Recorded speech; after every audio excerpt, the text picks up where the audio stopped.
manches. ya estás aventando un dron con una solución de cloruros que son tóxicos. Todo lo que pasó alrededor del asesinato del alcalde Carlos Manso ha sido un terremoto político.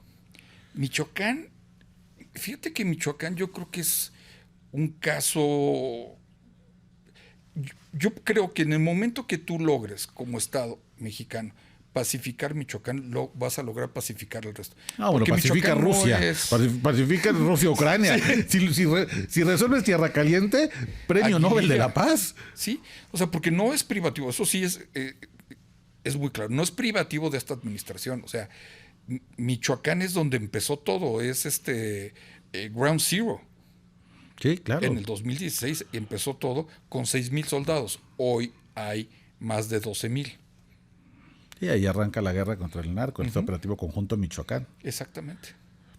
Oye, maestro, a ver, déjame entrar en materia. Una de las razones porque tenía mucha ganas de conversar contigo y justamente tiene que ver con este pasado inmediato. Y yo quiero hablar contigo del tema de los drones, porque realmente me interesa mucho que todos podamos entender que ya la batalla no se libra solamente en tierra, no se libra solamente en mar, se libra en el cielo, se libra en el aire. Y déjame entonces, vámonos para atrás para llegar al presente. ¿Qué está pasando? ¿Cuándo empezamos? ¿Cuándo se empezaron a librar guerras con drones en el mundo?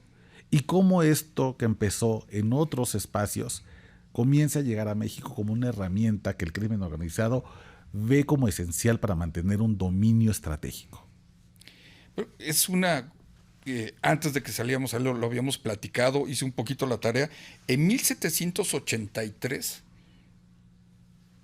utilizan un globo. Estamos hablando 80 años después del primer vuelo de los hermanos Montgolfier. Utilizan un globo aerostático primitivo para lanzar bombas sobre Venecia.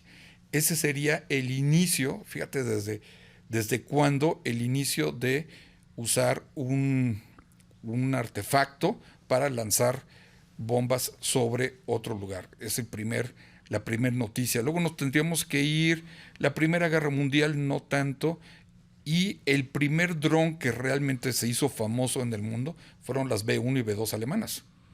Las B1 y B2, ¿qué son las B1 y B2? Eran estas bombas con motor de jet que lanzaban los alemanes sobre Londres. Las primeras básicamente seguían por coordenadas y llegaban, y ya cuando los norteamericanos, los ingleses, perdón, empezaron a derribar estas, viene la B2, una bomba mucho más rápida y sobre todo que tenía capacidad para maniobrar y esquivar. Entonces, pero no eran aeronaves tripuladas no, por una persona. no es como los kamisakes japoneses que vemos, no. Estos eran bombas literal, jet, lo cual no se usaba, fueron los primeros motores a propulsión en este sentido, y se usaron para atacar Londres. Ese es el principio de un objeto volador autónomo. No tripulado. No tripulado, como le llamamos. Wow. Y eso caen en Londres, y me imagino que para entonces la tecnología era de punta. Sí. ¿Y cuál era el motivo? ¿Es el mismo motivo que ahora? Es decir, es tratar de eliminar o reducir al máximo las bajas humanas para hacer un ataque sorpresa. Bueno, en ese caso, y yo creo que vamos a llegar a esto del espacio aéreo, Contested Airspace, tú publicaste un artículo sobre esto, Sí. Con el B1 era un cohete, pero la B2 sí era una especie de avión. Uf. Y entonces podía tener más velocidad, más maniobrabilidad y impactar más fuerte. Entonces era terrible. Luego nos venimos a la Guerra Fría, realmente no hubo mucho, era más la carrera espacial, y donde realmente despega el uso de estos artefactos es en las guerras del Golfo, con un avión de tecnología israelí que llegó a ser el Predador. Predador. El QX-9, me parece, QXM-9. Empezamos con esta aeronave que ahora sí, sus principales funciones era vigilancia. Se utilizaba para recabar imágenes, para hacer funciones de inteligencia, Y luego viene su hermano sobrecargado, que es lo que hoy vemos como el Reaper, que ya está equipado con cohetes Hellfire y etcétera, ¿no? Estos fueron los primeros drones que se utilizaron ya con fines militares en la era moderna. Sí, en su génesis, los drones son tecnología militar entonces. Sí. Y entonces inician con la tarea de vigilancia y terminan siendo un instrumento de ataque. Exactamente.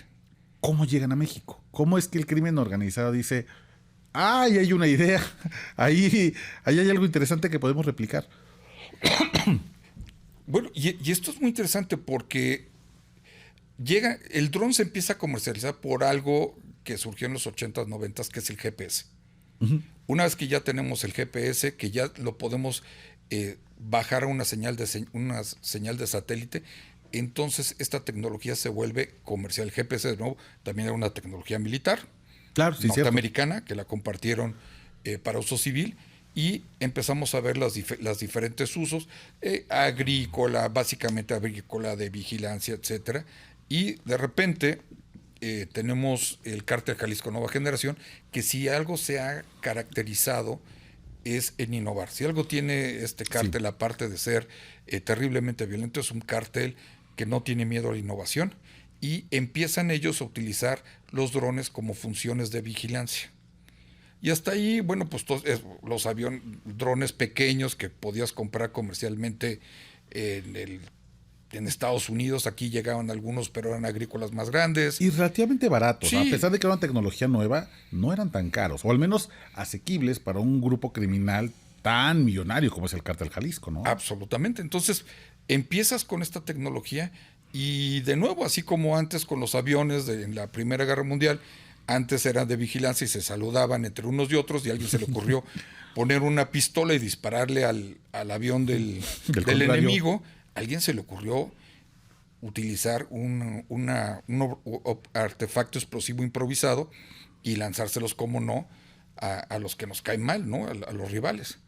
Y empieza una carrera armamentista sui generis, porque no recuerdo yo, tal vez tú tengas algún dato, yo no recuerdo ninguna otra organización criminal o guerrillera que los utilice como lo están haciendo ellos. No, fíjate que yo recuerdo que la primera vez que yo escuché de un dron utilizado por el crimen organizado fue en un viaje a Nuevo Laredo.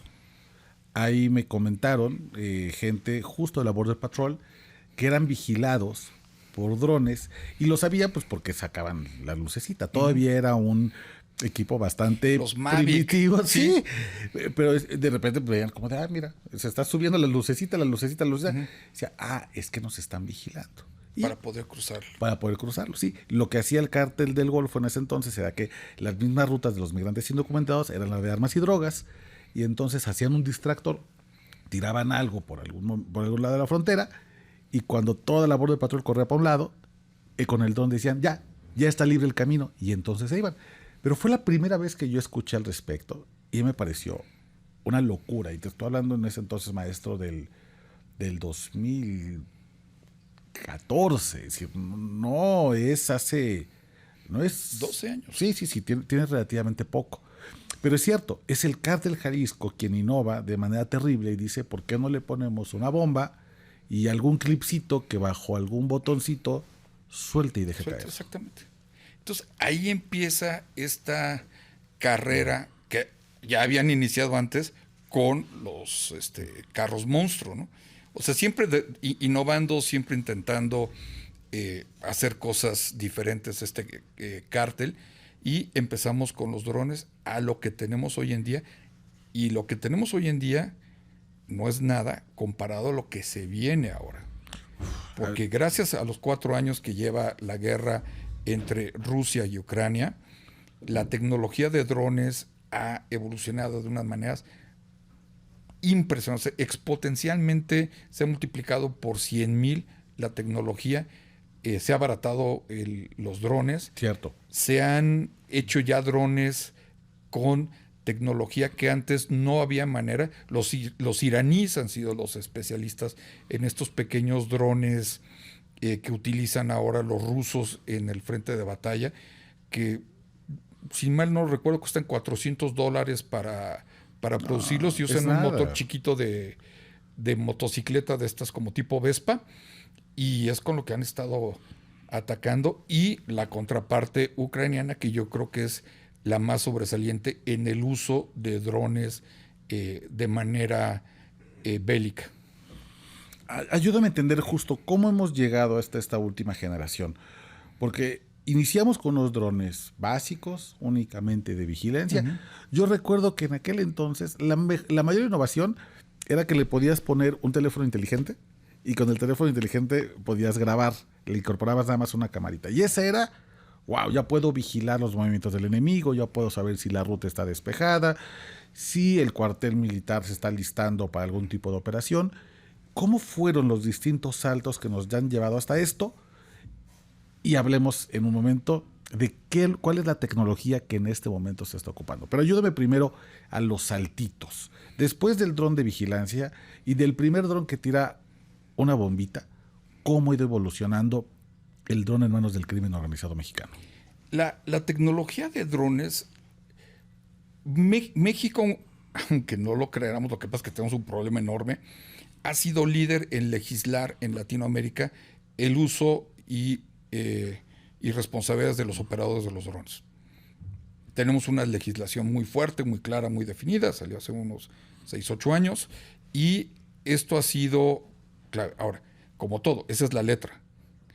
Nadie la respeta, pero ¿qué es lo que sucede? Empiezan estos pequeños drones. Antes nada más había un dron de 7, 8 millones de dólares, el Predator, completamente militar, y estaban los drones pequeños que utilizaban pues para las bodas, que le regalabas a tu hijo en Navidad, etcétera. Claro. Ellos empiezan usando esto y luego empiezan a venir los drones con capacidades agrícolas, unos drones que ya utilizan gasolina con motores mucho más potentes, te generan más distancias, más alturas, y una de las cosas que también ayuda mucho es la ampliación del espectro celular. Tú podrías controlarlos por una señal ya de 3G, de 4G, que era mucho más amplia y te daba capacidad de transmitir, por ejemplo, de tiempo real, tú lo que estabas viendo, porque antes filmabas. El monitor, claro. El monitor, exactamente. Ya ves en tiempo real dónde estás y qué estás viendo. Esto fue el cambio radical de esto. Empieza esta compra de drones industriales, digo, de manera que sobre todo que se usaban en la agricultura para fumigar, etcétera. Y ahora viene un cambio más radical todavía, que es el uso, de nuevo regresando ya a estos últimos 4 años, porque como que se había estancado esto. O sea, yo aventaba mi bombita, aventaba mi granada, y una de las cosas que me lo acaban de decir en Michoacán, una de las cosas con las que innovan es, y que a mí me preocupa mucho, es el uso ahora de soluciones químicas. Ya estás aventando un dron con una solución de cloruros que son tóxicos.